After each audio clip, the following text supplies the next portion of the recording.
आइए दोस्तों, मैं अपना चैनल पे आप सभी का स्वागत करता हूँ। इस चैनल पे मेरे सिर्फ अच्छी अच्छी कहानियाँ मिलेगी आप लोगों को सुनने के लिए। तो इससे पहले अपना चैनल को सब्सक्राइब कर लें, आप ही का चैनल है। तो चलिए मैं कहानी शुरू करता हूँ। कहाँ है भगवान। एक आदमी हमेशा की तरह अपने नाई की दुकान पर बाल कटवाने गया। बाल काटते वक्त अक्सर देश दुनिया की बातें हुआ करती थी। आज भी वे सिनेमा, राजनीति और खेल जगत इत्यादि के बारे में बात कर रहे थे कि अचानक भगवान के अस्तित्व को लेकर बात होने लगी। नाई ने कहा, देखिए भैया, आपकी तरह मैं भगवान के अस्तित्व को यकीन नहीं रखता। तुम ऐसा क्यों कहते हो? आदमी ने पूछा। अरे यो समझना बहुत आसान है। बस गली में जाइए और आप समझ जाएंगे कि भगवान नहीं है। आप ही बताइए कि अगर भगवान होते तो क्या इतने लोग बीमार होते, इतने बच्चे अनाथ होते? अगर भगवान होते तो किसी का कोई दर्द, कोई तकलीफ नहीं होती। नाई ने बोला, जारी रखा, मैं ऐसा भगवान के बारे में नहीं सोच सकता जो इन सब चीज़ों को होने दे। आप ही बताइए, कहाँ है भगवान? आदमी एक क्षण के लिए रुका हुआ सोच पर बहस पढ़े न, इसलिए चुप ही रहा।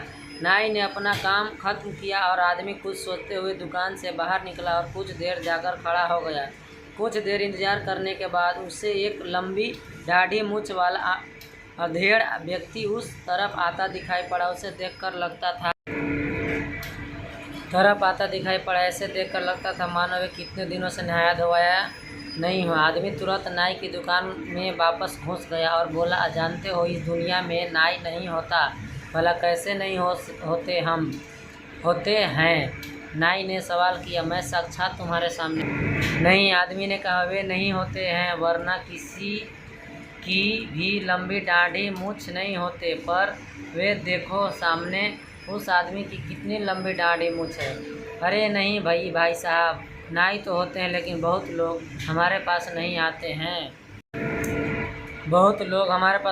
नाई बोला, बिल्कुल सही। आदमी ने नाई को रोकते हुए कहा, यही तो बात है, भगवान भी होते हैं, पर लोग उनके पास नहीं जाते हैं, ना ही उनको खोजने का प्रयास करते हैं। इसीलिए दुनिया में इतना दुख दर्द है। प्रेम और परमात्मा। संतों की उपदेश देने की नीति भी अनूठी होती है। कई संत अपने पास आने वाले से ही प्रश्न करते हैं और उनकी जिज्ञासा को जगाते हैं और सही मार्गदर्शन कर देते हैं। आचार्य रामानुजाचार्य एक महान संत एवं संप्रदाय धर्म है। दूर दूर से लोग उनके दर्शन एवं मार्गदर्शन के लिए आते थे। सहज तथा सरल रीति से वे उपदेश देते थे। एक दिन एक युवक उनके पास आया और पैर में वंदना करते बोला, मुझे आपका शिष्य होना है। आप मुझे अपना शिष्य? रामानुजाचार्य ने कहा, मुझे शिष्य क्यों बनना है? युवक ने कहा, मेरे शिष्य होने का हेतु तो परमात्मा से प्रेम करना है। संत रामानुजाचार्य ने तब कहा, इसका अर्थ है कि तुझे परमात्मा से प्रीति करनी है, परंतु मुझे एक बात बता दे कि क्या तुझे मेरे घर की किसी व्यक्ति से प्रेम है? युवक ने कहा, नहीं, किसी से मुझे प्रेम नहीं है। तब फिर संत श्री ने पूछा, तुझे मेरे माता पिता या भाई बहन से स्नेह आता है क्या? युवक ने नकारते हुए कहा, मुझे किसी पर भी तनिक मात्र भी स्नेह नहीं आता। पूरी दुनिया स्वार्थ परायण है, यो सब मिथ्या मायाजाल है, इसीलिए तो मैं आपकी शरण में आया हूँ। तब संत रामानुजाचार्य ने कहा, बेटा, मेरे और तेरा कोई मेल नहीं, तुझे जो चाहिए वह मैं नहीं दे सकता। यह युवक यह सुनकर स्तंभ हो गया। उसने कहा, संसार को मिथ्या मानकर मैंने किसी से प्रीति नहीं की। परमात्मा के लिए मैं इधर उधर भटकता। सब कहते थे कि परमात्मा के साथ प्रीति जोड़ना होता तो संत रामानुजाचार्य के पास पर आते, तो इनकार कर रहे हैं।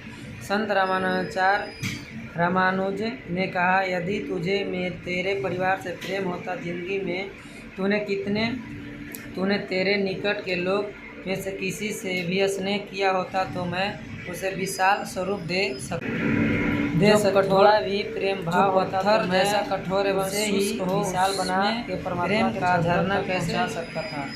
बढ़ा सकता हूँ। यदि बीज ही ना बनता है तो वटवृक्ष कहाँ से बना चाहिए? जो पत्थर है वो प्रेम किया ही नहीं है तो तेरे भीतर परमात्मा के प्रति प्रेम की गंगा कैसे बहा सकता है? कहानी का सार यह है कि जिससे अपने निकट के भाई बंधुओं से प्रेम भाव नहीं है, उससे ईश्वर में प्रेम भाव नहीं हो सकता।